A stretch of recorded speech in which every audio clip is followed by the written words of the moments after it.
ओम शांति। 3 जुलाई 2020 में बाबा ने जैसे बात की भक्ति रात और ज्ञान दिन, है ना। तो या भक्ति में हमने यज्ञ, तप, दान, पुण्य आदि किया। तो सोचने वाली बात यह है कि क्या ज्ञान मार्ग में आने के बाद यज्ञ, तप, दान, पुण्य, तीर्थ हमारे खत्म हो गए?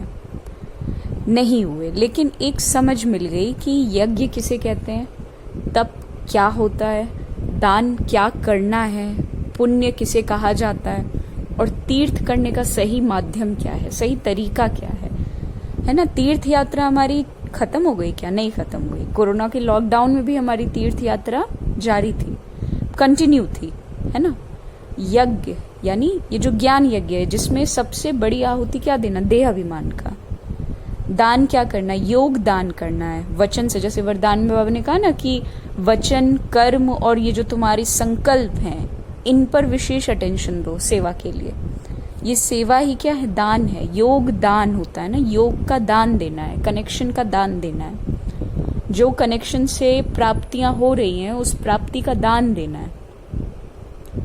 पुण्य आत्मा बनना है। क्या हमने ये चीजें छोड़ दी करनी? नहीं की, बंद नहीं की। लेकिन भक्ति में बाबा कहते हैं भक्ति रात है।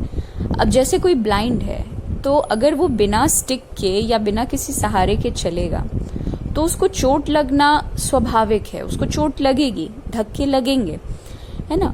फिजिकल ब्लाइंडनेस फिर भी दिख जाता है, लोग सहारा दे देते हैं। लेकिन आत्मा जब ब्लाइंड बनती है, आत्मा जब अपने आप को देखते हुए नहीं देख पा रही है, सोचिए कि शरीर में आई, जैसे मान लीजिए हमारा शरीर एक खुले मैदान में पुतले की तरह रखा हुआ है, जिसमें आत्मा भी नहीं है, और ऊपर से स्पार्क की तरह हम लोग आ रहे हैं, हम आत्माएं, क्योंकि हम है ना एनर्जी, हम सूक्ष्म ज्योति बिंदु आत्मा है।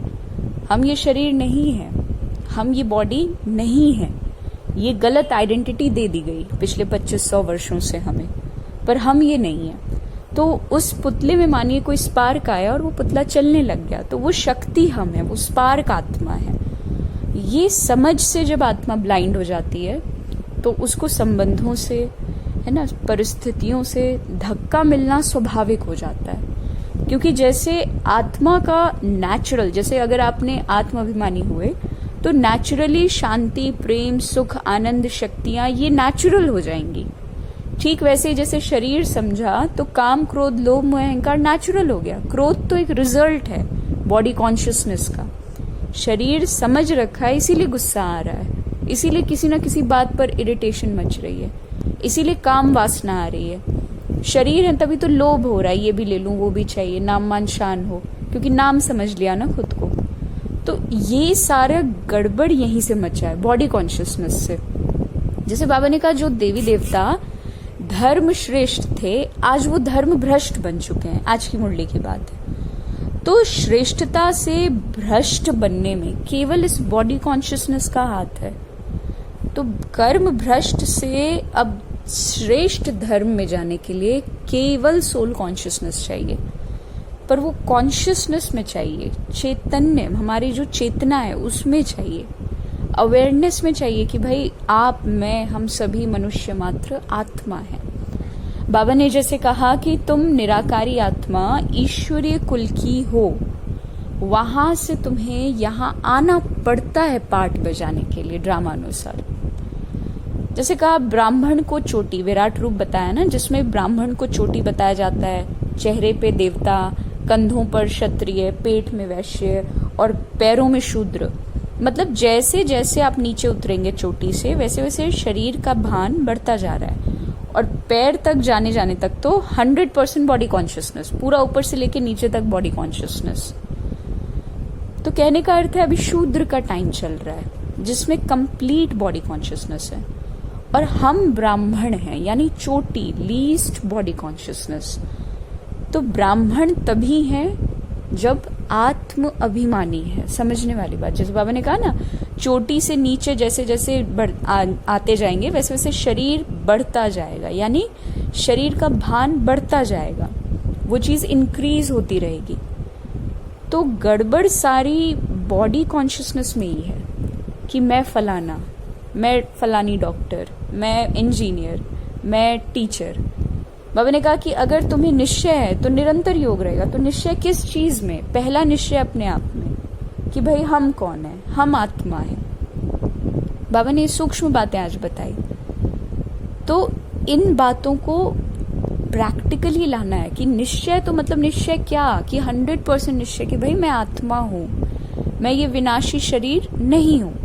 मन वचन कर्म से सेवा कब होगी? जब स्थिरता होगी। और स्थिरता तो आत्म अभिमानी का एक नेचुरल स्वभाव संस्कार है। तभी देवी देवता बनेंगे। यहाँ संपूर्ण बनना है, संपूर्ण सतयुग में जाके नहीं बनना है, अगले जन्म में संपूर्ण नहीं बनना है, संपूर्ण तो यही बनना है। और बनेंगे कैसे? वो मुरली बताती है, मुरली समझाती है। तो इसीलिए मुरली की बातों की गहराई में जाना हम सभी ब्राह्मणों के लिए एक बेसिक नीड है। जैसे बाबा ने कहा अनेकानेक धर्म हो गए हैं आज की डेट में। तो धर्म यानी मान्यताएं, यानी बिलीफ सिस्टम। मनुष्य जीवन एक है, जीवन जीने का आइडियल तरीका भी एक होता है, लेकिन मान्यताएं अलग कर दी। कोई कुछ कह रहा है, कोई कुछ कह रहा है। तो अनेकता में एकता लाने का टाइम संगम योग है कि सभी मनुष्य इस चीज को रियलाइज करें कि ह्यूमैनिटी का रिलीजन स्टैब्लिश करना ज्यादा जरूरी है। और ह्यूमैनिटी से भी ऊपर डिविनिटी है, जो कि अभी कार्य चल रहा है ना। मतलब मानवता से श्रेष्ठ देवता है ना। तो वो देवता धर्म अभी स्टैब्लिश हो रही है, जिसके हम लोग ड्रामा अनुसार ये पाठ हम लोगों को प्राप्त हुआ है। तो यही बाबा ने कहा कि मैं जब आता हूं तो भक्ति खलास हो जाती है, यानी अंधश्रद्धा खत्म, फिनिश। आत्मा में अंजन आता है, ज्ञान अंजन सतगुरु दिया, तो अपने आप वो चीजें नेचुरल बनती हैं। ओम शांति।